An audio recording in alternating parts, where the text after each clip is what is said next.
The voices in your head. I know I do. You're listening to content developed by the GoPro Radio Network, the fastest growing network in the galaxy. GoPro Radio Network. Listen to the voices in your head. We're back on the Earl Morgan Hour at the GoPro Radio Network. Good evening. And we have a caller, please. Good evening, caller. Welcome. Hello. It's always good to be on the show. Thank you for taking my call. This is Miss Bland, B-L-A-N-D. Okay? I hope that I'm the winner of the book because I want to give it as a gift. I have a question for Mr. Manzo. Mr. Manzo? My Yes, go question ahead. to Mr. Manzo is, would he consider running again? And what was his driving force to go into politics? Boy, that's a Boy, wow. well, I probably will never run again for office. I think part of my driving force to get into politics was I wanted to continue public service. When I was removed from my position in the health department because I got involved in a chromium problem. Caller, can Caller, you turn please your, turn your radio down. We're getting feedback, please. Caller, please turn your radio down. Okay. Thank you. Okay. Okay. Yeah, they had removed me from my health department position because I'd taken on for some very powerful developers. My response to that was to step onto the political turf of those who took me out, and I ran as an independent for freeholder in Hudson County, and I succeeded there, and I was able to defeat the county incinerator, proposed county incinerator at the time on the freeholder board. So I had an environmental knack to my background in politics. And then when I ran for mayor all those times, I took on the development community every election, which immensely helped my opposition because they would receive mostly Right. development because I was going to do away with tax abatements, which is a whole nother story for another day. Yes. But that is why I initiated to get involved in politics. It was a response to trying to give people who had health problems like we did a chance to have their voice heard because developers were. But were you don't stomping want to us do out. that anymore, huh? You never say never. Right. But at this point, I enjoyed writing. I wrote another. Most people don't know. The first book I wrote was about The environment. the environment. It's actually a fiction that I moved to a whole nother location because I would have got sued by these developers. I knew it, but it's actually a very interesting story. It tells the whole how a whole chromium in a cancer cluster builds from a contamination and the politics that goes with it. And Hudson County politics are unique to Hudson Oh County. yes. Believe me, folks, they make water flow uphill around here Yes. if they want to. Caller, we would need to know your name and address, So, and somebody will take that from Right. you. Just hold on, and the sponsors will take care of that. Right. So, Mr. Manzo, please continue with this. Now, you're at the. Well, we're waiting Right. for the arraignment. We finally get before the judge. There's so many of us that they have to have 2 courtroom hearings, and actually I'm on the second tier of them. So I finally get to meet my lawyer. I never knew this guy. I had called to try to get representation from a friend of mine, George Tate. And When did you make the call? the call was made in my apartment. Okay. Okay. Right before they arrest you, Right. once You you're get a arrested, right to yeah, for one phone call. one phone So call. the one phone call was made in the apartment. Let's Right. stay on track here because this is a good read. Yeah, I made that call then, and George told me, their firm was representing my brother, who was arrested in this thing, as they let me know. So the call was made around 11 a.m. No, this would have been 10 o'clock, 10:30. Around 10 o'clock, 10, and you get a o'clock. chance to talk to someone Right. at what time? At Approximately? about 10:30 in the morning. That's the first outside call Okay. that I made, the only call of the day. So I find out this guy, John Lynch, is going to represent me. I never met the guy before in my life, but I'm trusting George Tate. And, like I told you, I'm in a fog. I don't care. So now we come down from the courtroom, and they go to what they call a pretrial intervention. Right. So it's like it works on a premise of a probation department, only before trial, and you have to show up there every 2 weeks. And the first day you're gonna, the day you arrest, you're gonna get drug screened, whatever. So anyway, I'm out in the hallway waiting. I didn't know they drug screened. Yeah, they do everything. So listen, I'm out in the hallway waiting to go in to get drug screened, and on the other side of the hallway are all these lawyers huddled around the door, not knowing I'm inside there, talking. These are the bid rig defendant lawyers, and all I'm hearing are conversations of, well, I know U.S. Attorney so-and-so, and I'm just going to plead my guy guilty and get a deal. And, I'm hearing that this. Must have been discouraging. This is like, now I'm going nuts. I'm going, oh, my God. And, well, I know so-and-so. Oh. So I finally get to meet John Lynch, What a and day. now I'm like apprehensive. And he says, I got to tell you something. I'm going to be upfront with you. He goes, I've never taken a federal case before. I've never handled a case in federal court. I said, you're hired. Because I knew he knew nobody, and he couldn't go up and just plead me out like that and make a deal. And John pretty much told me, he says, I don't see, that these guys screwed up on the law here. And, he was right. But the problem was there was a motive for why they screwed up, and it was intentional. Let's talk about that for a minute, because there's a reason why this book is called Ruthless Ambition. Right. And the reason that it's called, that you termed it that, is because it chronicles a lot of things that you say in the book Chris Christie did to propel himself into the governor's seat. Yes. And this whole sting was a part of it. Yep. And that he used this thing to, A, propel himself to office, and B, discredit the Democratic Party and John Corzine. Killed. Listen, there was a 22,000 vote difference in the Hudson County turnout. It was significant to Christie's victory.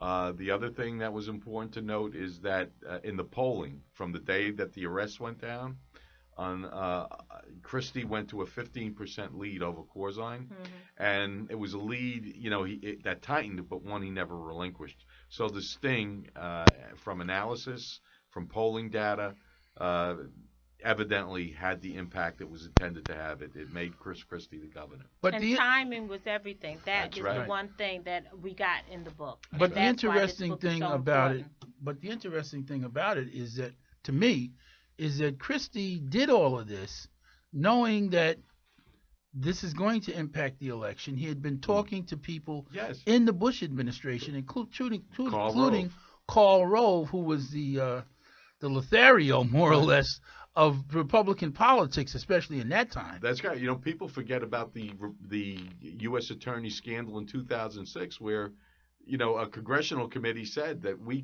can't guarantee the American people that politics doesn't play a part of prosecutions. So let me ask you that.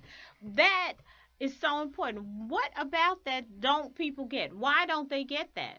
Because it's like, how many people that day of the arrest remember what happened in 2006? We're such the news of the day society we've turned into. We forget history. Like Earl was saying, there was stuff that happened within a year that he forgot. That we all forgot. Well, about. What was interesting in Christie's career. The entire time that Christie was running for office, both as in the first term and afterwards, that the Star Ledger, which grudgingly endorsed him for governor, kept talking about and complaining about, and the Bergen Record and the Asbury Park Press and the Jersey Journal when I was there, kept seeing things that was going on in the Christie campaign and policies that were questionable, but somehow they just didn't stick.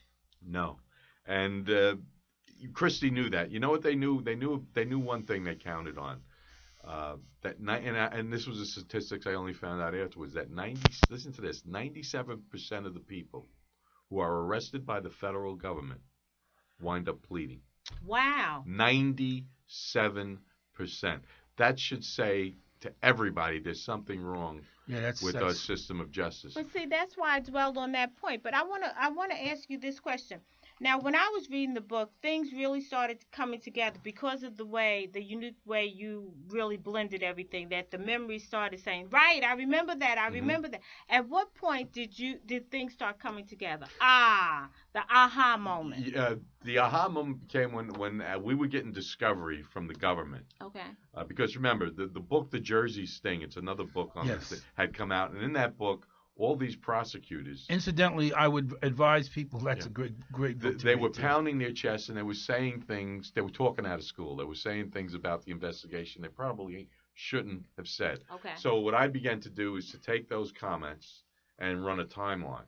Very And good. then I took all my documents that we were getting. Now we're getting discovery inside the investigation, and I ran a timeline. And then I took the Christie campaign, and I ran a timeline. And when you put the three timelines together, you can put the story of Ruthless Ambition together. And that is what we get in the book. And that is it. And that shows you, I mean, from the point that, Dweck got a political deal to become a confidential informant. He was getting paid. He was the perfect ham sandwich. He was going to become, there was no need to give a confidential informant like him a deal like that. But what happened is he made a $50,000 contribution to President Bush's campaign. He tried to cash in on it. Now, after he had defrauded a bank of $50 million, and then these other crimes, he took money from a Torah and a religious school, bought a casino boat with it, and turned it into a brothel. The school went bankrupt. He bankrupted he robbed his own secretary for 15 years, took her home from her. She asked him to sell his home when she moved, took the home, put it in his name, and defrauded her. So there were literally thousands of these incidents with Dweck that his fraud reached almost $600 million that he defrauded people, family, friends, whatever. So there was no way the president's coming in and saying you're pardoned. No white But horse, you know right? what? He got for what he was facing the next best deal, and the next best deal he got from Chris Christie was a role as a confidential informant with the ability to work off his time. And what happens is he wound up initially going after Christie's people, and because Christie isn't paying attention, he's getting ready to run.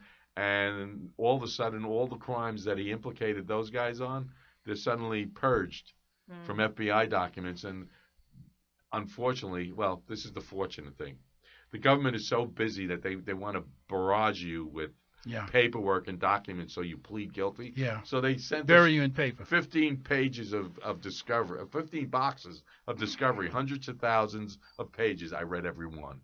And I find, lo and behold, the documents where all of Christie's people are still in the files, telling the crimes they committed, and the documents, some of them dated the same day, with their names expunged. I want to skip forward because for lack of time, because we could go on forever. But the thing that got me about the book, I'm reading the book, and all of a sudden names start appearing of people who are in the Bridgegate scandal that it's currently making its way through investigations by the same U.S. Attorney's office, at least in the same place that Chris Christie used to run. Absolutely. And some of the people who were mentioned in your book, in the beginning of your book, end up being the same people who they're trying to now subpoena and question, and we're looking for from the U.S. Attorney.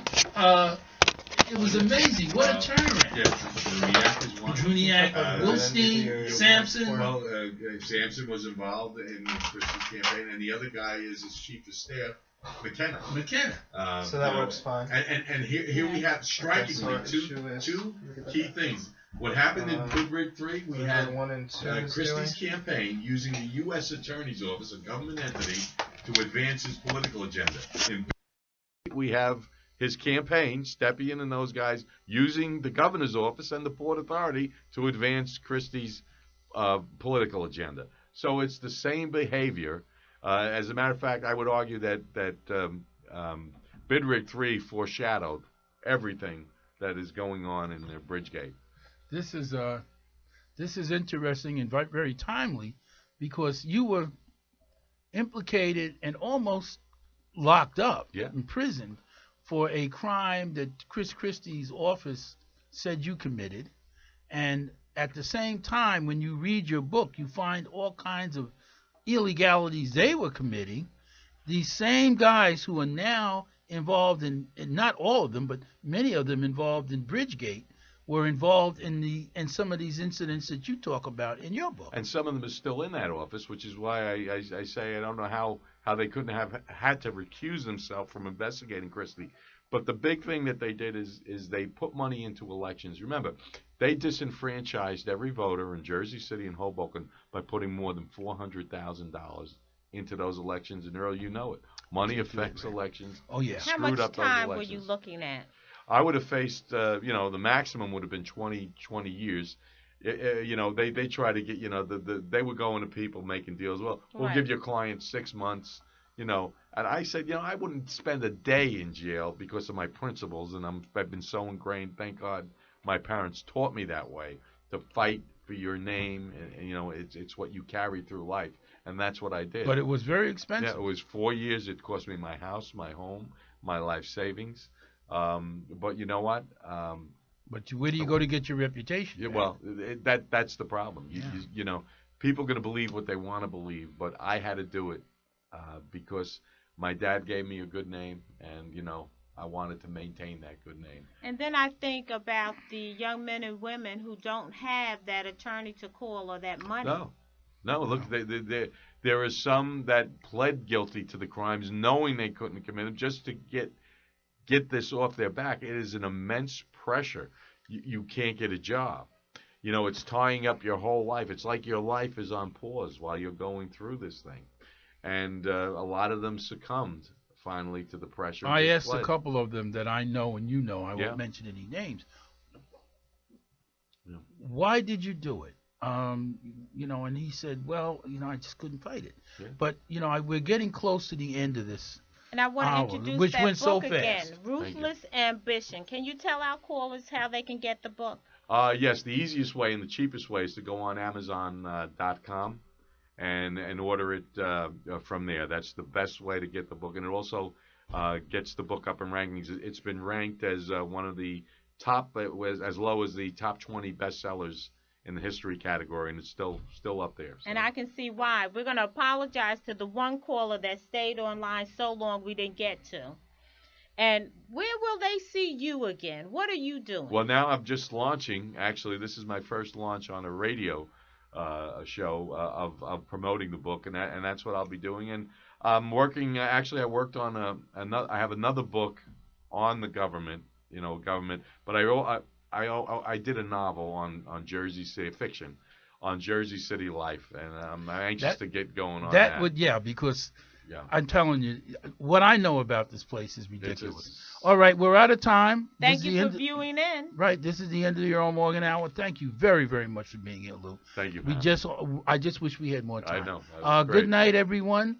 Tina Bland, my co-host, and I will be back next week with another interesting Earl Morgan Hour. Good night. Thank you, Declare Publishing, for your participation and sponsorship. It was very much appreciated. And Clarence, I shall see you Saturday. Good night. Good night.